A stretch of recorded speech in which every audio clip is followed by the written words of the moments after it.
The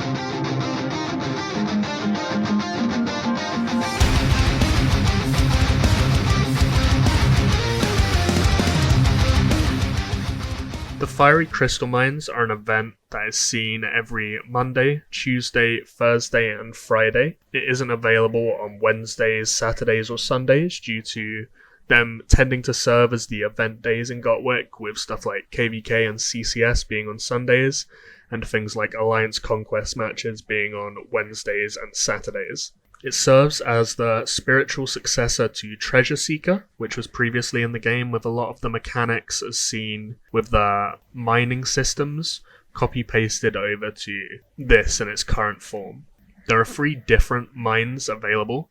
There is the local mine, which will be level 3s, level 2s, and level 1s, only available in your own kingdom, so you can tend to avoid PvP through this and mine without much hassle in a safe environment.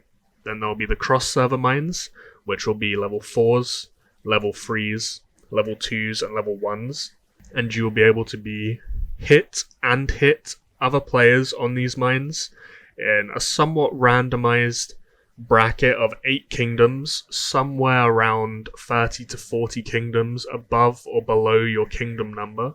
So here we're on K21, and we're matched with K59 here, which is 38 kingdoms above us. We've been matched with the likes of K4 in the past also. And due to this system, if you're weapon farming through the cross-server mine, or more specifically the Supermine, which I'll get onto in a second, you will likely want to go to somewhere in the late 100s to the 200s into the 300s, just to minimize your chances of matching with bigger and bigger accounts that tend to skew towards the earlier kingdoms of the likes of ATD, or DEP as it's currently known, BDR, N3O, all those sorts of alliances, home kingdoms being mostly in these earlier numbers. There's also the Supermine, which appears on Thursdays every 2 weeks. This shares a lot of the same dynamics as the fighting dynamics in the cross-server mine, with some variations specifically alluding to casualty rates and scouting, but this will share the same brackets, and you will be awarded weapon chests, or if you finish first, the full weapon for either Arya or now Raymond's weapon. So it will be 2 weeks pass, and you'll have the Raymond weapon, and then another 2 weeks pass, and it'll be the Arya weapon, and so on and so on and so on. So weapon farming through free-to-play means is primarily done through this event here. You have the Arya and Raymond weapons available through Supermine rankings. You then can buy weapons through either these weapon chests or these chests here for the red weapons, 1 per type. So you have an Imp red weapon, a Cav red weapon, and a Spear red weapon. They do, of course, co-align with certain commanders, which you can boost the 4-star abilities of. But the primary appeal here will realistically be getting this weapon for your main troop type, and then rolling base attack on it ideally, which is now easier than ever for lower spending players with the new Alliance boss rewards. And you can really buff up your PvP setups through this, as well as kitting out the rest of your commanders with better, high-ranked blue ideally, or purple or gold weapons through these weapon chests, or just weapon drops whilst mining. Because not only will you get fiery crystals per minute through mining, so here 4s give 14, 3s give 10, 2s give 8, and 1s give 5 fiery crystals per minute, you will also get potentially fragments or even the full weapon for the weapon of that week, which will be randomized between those 3 weapons as shown previously. Or you can also get gold weapons, purple weapons, blue weapons, green weapons of all 3 types as random drops also. I don't think anyone knows for sure, but I'm pretty sure the weapon drops and the fragment drops are entirely random, and the only thing that's fixed is the fiery crystals per minute. So if true, that means you have the same chance of rolling weapon fragments off a 4 as you would off a 2. That is fairly anecdotal from my experiences and other players in my alliance's experiences with farming these things in the past though, so don't treat that as gospel. So the basic beats of the event is you're going to want to get on the highest tier of mine possible, and then sit in it for as long as possible to farm fiery crystals, which you can then spend in the shop, and try and maximize your chances of getting weapons and weapon fragments from being in that mine also. When you're on a mine, you can extend its time through this button here. I'll show it on an alt, I guess. If I go to the local mines, you can only do this in the first 10 minutes of being on a mine.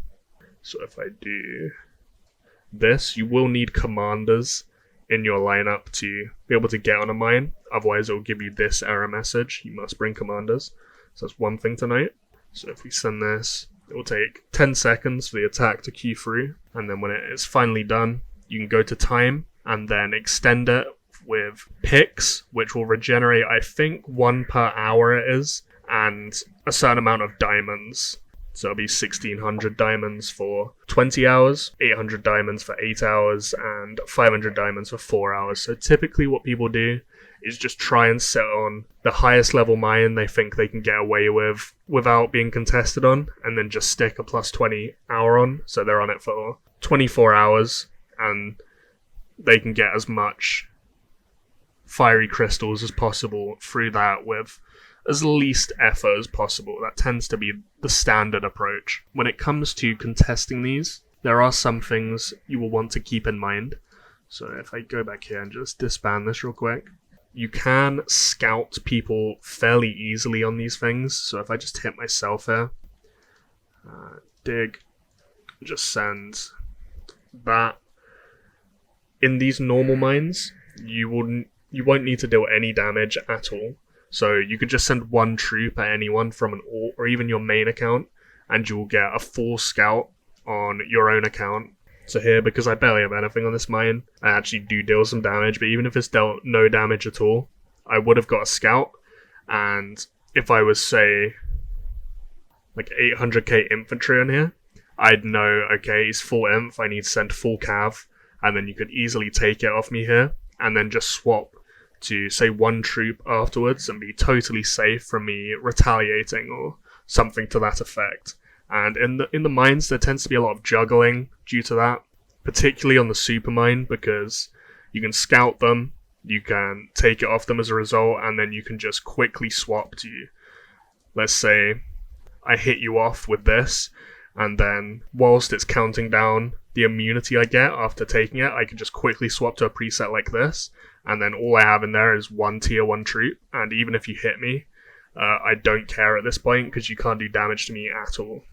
And another thing to note with the deploying and juggling of things there is, say here, I am in Inf Cav in this situation, but just for simplicity's sake, let's say I'm running triple weakness with something like this, and my goal here is to not be able to be countered too much by anyone, so I cover all 3 troop types. Say my badges are, let's say, mono inf, so you'd think if someone hits me now, I'd have a huge inf bias to my stats, but what will actually happen if I get hit, if I just hit myself again, is because I haven't clicked deploy again, my stats will actually not have saved with this new variation of my badges. So if we check that battle report, I initially deployed in mono spear badges.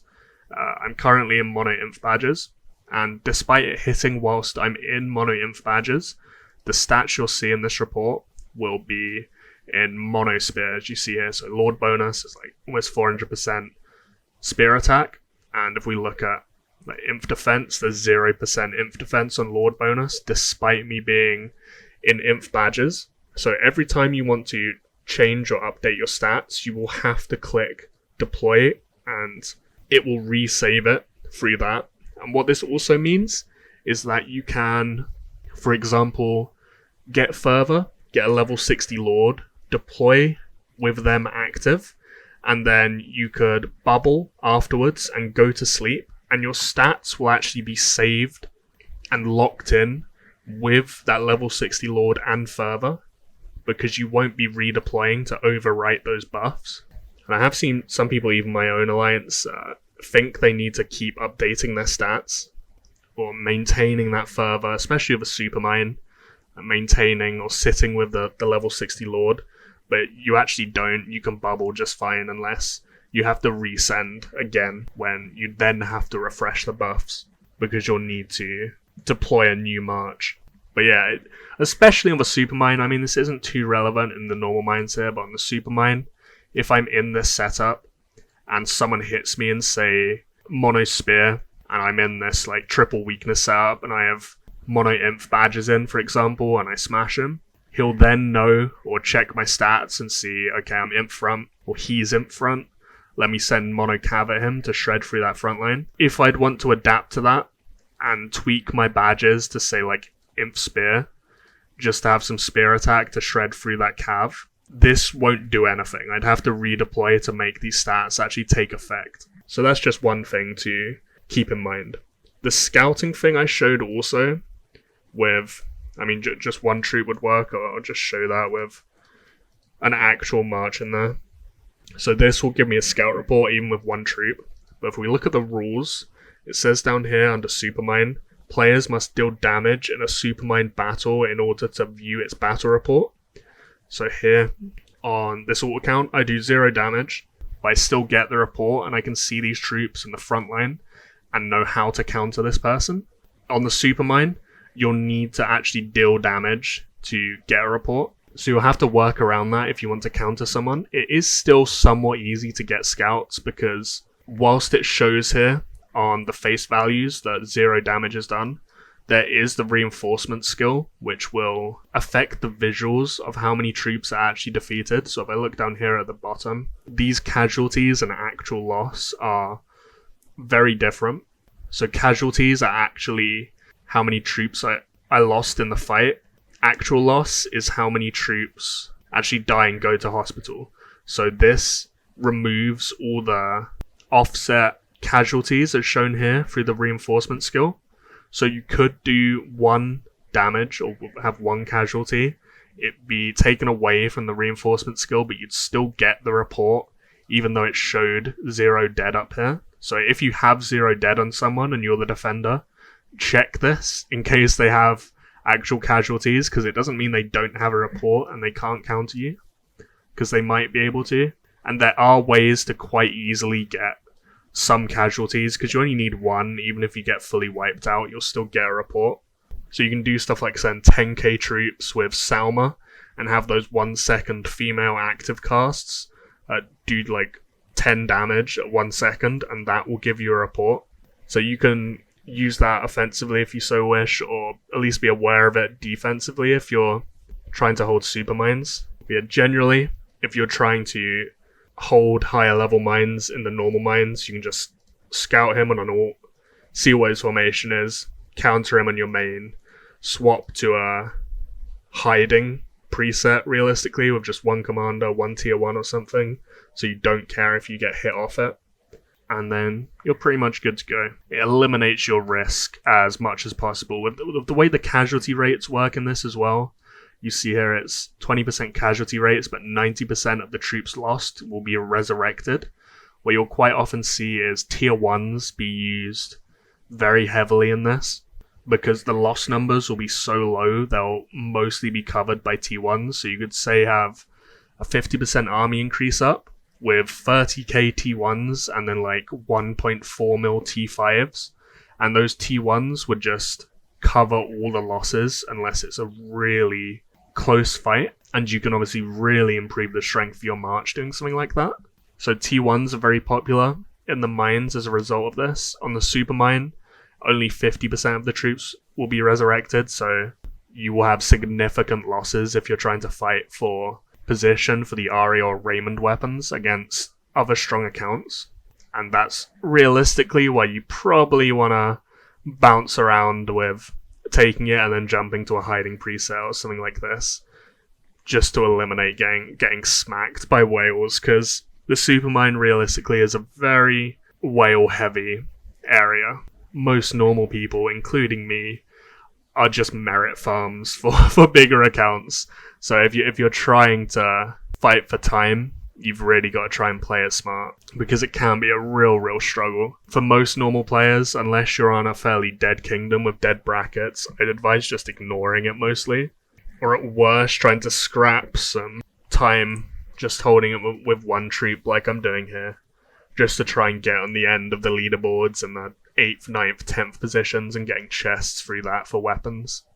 If you're an Inf player, getting the Arya weapon is probably a very big deal to you because of the free-to-play available Inf base attack route. So you might want to try and find a nice kingdom where you can rank highly for that to at least unlock it, and then you can start using the Alliance boss Reforger to get a decent base attack on it, and then just never go near it again because it tends to be too expensive to chase for additional levels.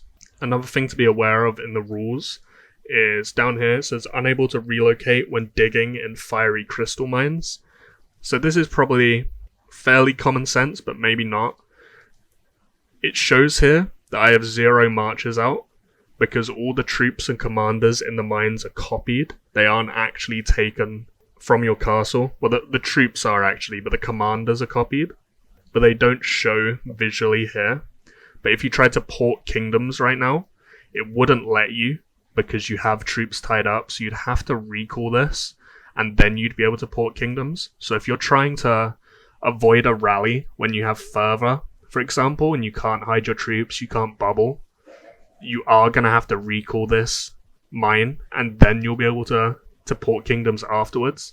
Otherwise, yeah, you can quite easily get caught and have no idea why you can't move kingdoms to avoid that rally if you're not aware of this fact. The general beats of holding the mines, though, are fairly simplistic. It's just the same PvP concepts that are present in all other forms of the game. It's solo march fighting, so think something like GB. There's no rally mechanics, there's no interactions from other alliance members, it's just your stats from your dragon, your 5 commanders, their weapons, and your troops. The stats will lock when you hit deploy, as I said previously. Army size scrolls do take effect, but most of the information about how to best set up your account and win these fights I would have covered in previous videos with the synergy guides and stuff like that. So in terms of more event specific stuff, the only thing left really is the shop. So there is a bunch of stuff you can get here, but your fiery crystals are going to be fairly limited, and this shop will reset every 2 weeks. So you have 2 weeks to farm these fiery crystals, and then it will reset, and you can buy the same things you want most once again. So you're going to have to be very selective in terms of what you can get. There are these 2 castles at the top, which are one-time purchases. It doesn't show here, but this costs 50k, so it's a third of the price as the Northern Pine. Northern Pine has better owned bonuses realistically with the shelter capacity and hospital capacity. If you're a newer account and the building speed is of use, the Garden Keep can also be decent. And both of these have cavalry stats in their Castle Awakening. If you look here, Garden Keep is there and Northern Pine is there. So if you're wondering about them and you're like a mono imp or a mono spear guy, they won't provide much use in that sense, but it will still help improve the active stats if you don't have 10 Avert, 10 A castles unlocked already. And long term, it will provide you with more passive stats for Cav after putting those A essences into them also. These photo shards were previously handed out through Treasure Seeker, as it says there. They're in the first album, if I show it here, and they will give hospital healing speed and hospital capacity when it's unlocked. But the main appeal of this will realistically be completing the album and having all 10 of them collected.